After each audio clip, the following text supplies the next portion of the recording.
Yeah. We should have started this video a lot earlier, but we thought it was going to be a quick one.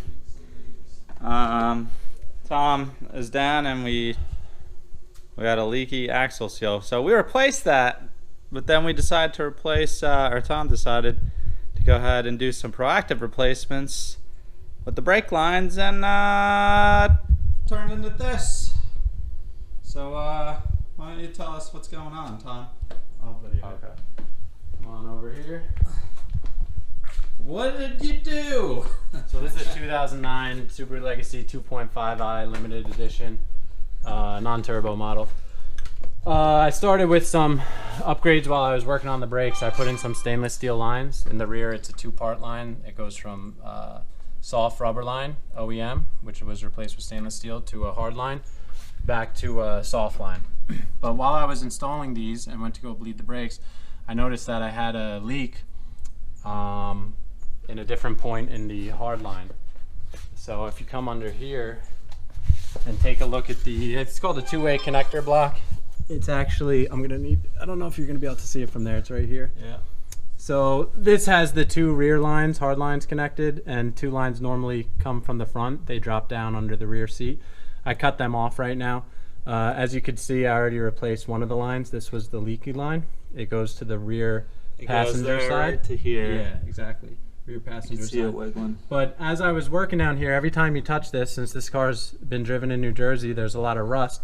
Every time you wiggle something around, something else starts to break or leak. So eventually it's pretty much like all four lines are leaking. So I ripped out the center lines. I'm going to do an OEM replacement, and I'm going to do an OEM replacement of the rear lines. So for that, we have to drop the fuel tank. And in order to do that, you got to drop the subframe. So the way I chose to drop the subframe was the four main subframe bolts. And then instead of disconnecting the knuckle and the brakes, I decided I'll just disconnect the rear suspension bolt, the strut arm, and also the three bolts here in this bracket that hold, I guess this is the trailing arm. So I disconnected these three here. They're kind of hard to get out. They're not too rusted, but they're just, they require a lot of force to get out. They squeak a lot. Once you drop all that, you got to disconnect your ABS lines here. There's a clip on each side. You just disconnect that with a flathead screwdriver.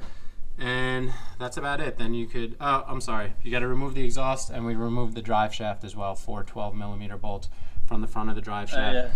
I didn't want to remove the axles and then have to worry about refilling the rear diff fluid, even though it's easy while it's out of the car.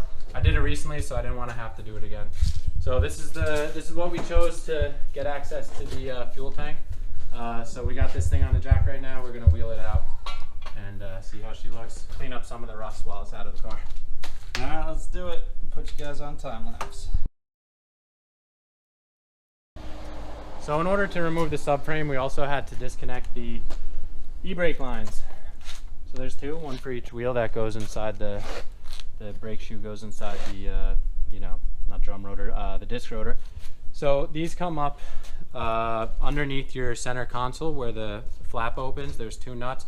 You remove the center console, then you got two nuts on a bracket that holds this, which I'll show inside the car in a minute. And then you just twist these out, they pop out.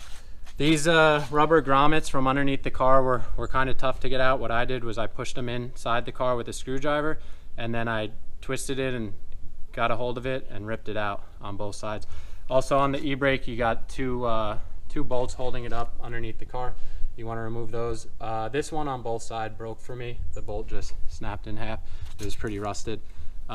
Here you can see the bracket I disconnected from the car instead of removing the trailing arm, because this nut looked pretty rusted and pretty hard to get to. So I opted to take out 3 bolts here. You also have to disconnect the rubber hose, or in my case, the stainless steel line from the hard line. This is the one that goes over the gas tank. We got the rear diff here. Here's the 4 bolts, 12mm nut. They have a washer as well, so make sure you catch that when you're taking it off. And that's about it. We're going to try and clean up some of the surface rust here. And then I got some coating. I think it's called KBS coating. You could use something Pour 15. We'll show a can later when we have it. I saw another YouTuber using. I actually followed his video, but modified the steps a little bit. So we'll try and coat this for rust prevention.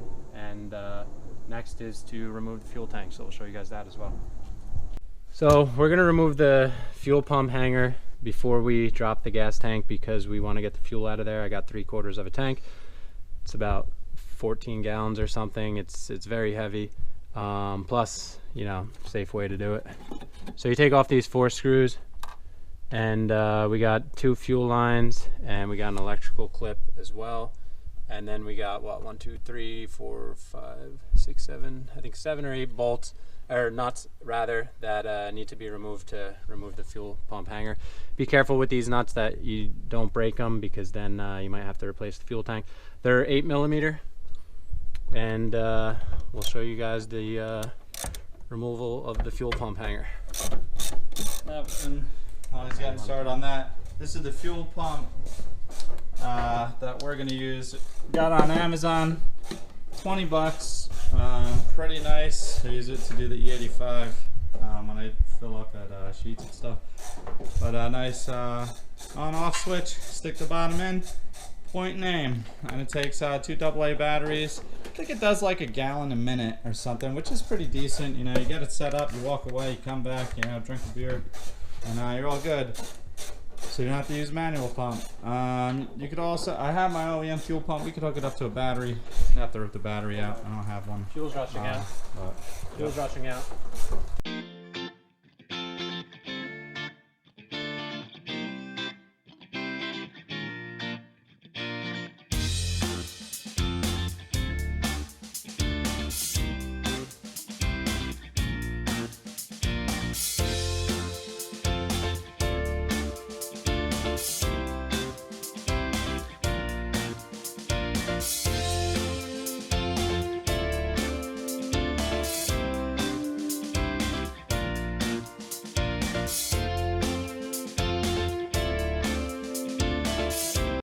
So just to make sure this thing doesn't sealing on you, I mean, we got all the bolts loose, but definitely want to do it on almost an empty tank. Says she a leaky girl, but you know, planned for that. Had the bucket, no problem.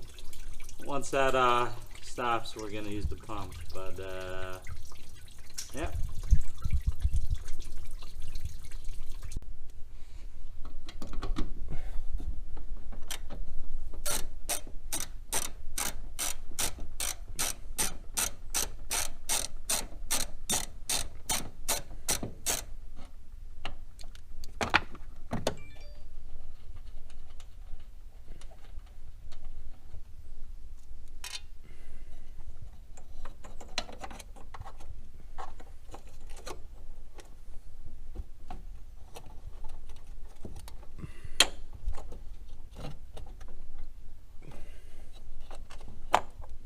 A little bobble, you're gonna have to tilt it, the fuel level indicator.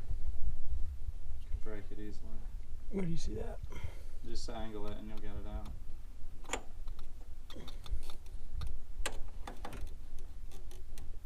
Something's caught.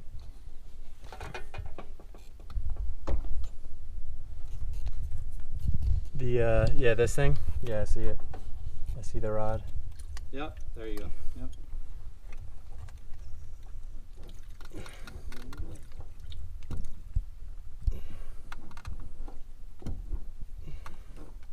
Should be able to pull it right up like that. Yeah, we can.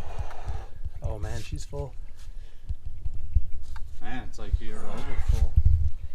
Oh, the car's jacked up. It's on an angle. True. Should I let sit Yeah, in this we'll get bucket? Yeah, you could do that. Man, look at this weight reduction. Let's pump. Yeah, that fuel tank is such a weird shape, but yeah, no. Nice job, Tommy. I mean, dude, he hand pumped the guy in the video. Yeah. Should have bought Hand this. pumps for But he losers. was probably. Yeah, so there you go. I'd empty my E85. But yeah, 20 bucks you could get these fuel pumps. 2 AA batteries, last like, let's let's see. I got through the batteries last about a month. It starts getting weak. You could tell it pumps slow. But I mean, you could steal your neighbor's gas. I approve. So we'll let this go. You guys have seen gas going into gas jugs before, so I'm not gonna time lapse that. But yeah, see you in about an hour. Gas tank is coming out. I wish we had a better piece of wood, but that is a part of a crib. Thank you, Jace, for contributing. That thing might fucking crack.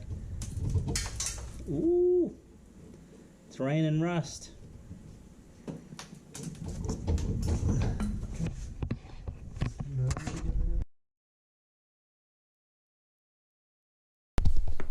So we actually had to take this cover off. Sorry, the lighting's so bad, it's getting dark. And disconnect a couple clips over here, 2-3 clips. But you can see, we got the strap off. The strap also, we forgot these 2 bolts for the strap. We forgot this one and this one, which actually helped us get it down easier. And then we popped them out. It was right up there and right there. Pretty easy, just follow the strap and that's it. Tommy's lowering it. Go ahead, Tom. Let's come on out. We think we might just get a new gas tank. This one's, we couldn't get these lines off the back. It'll probably be way easier now that we have it out. But it's so rusty back there that he's thinking, you know, he's replacing all this shit. Wait, we got one line stuck over here, Tom. One line. But he's thinking, you know, he's replacing everything else, so why not? All the studs are good. Actually, one stud broke on this side, but you know, we couldn't smell gas from that or nothing. So it should be okay, but we might just play it safe. Here's the rear brake line we were after. Yeah, the crossover. Yep. Could have done it the easy way and ran a stainless above or around or whatever, but he wanted to do it the OEM way, so that's what we're doing. But, all right, go ahead, Tom. Bring it out. Let's see it. We gotta take that line off, you said. Oh yeah, give me one line. Give me those. Give me the pliers right there, the red ones, Tom. Yep. Yeah, I'll disconnect it right here. Should be plenty.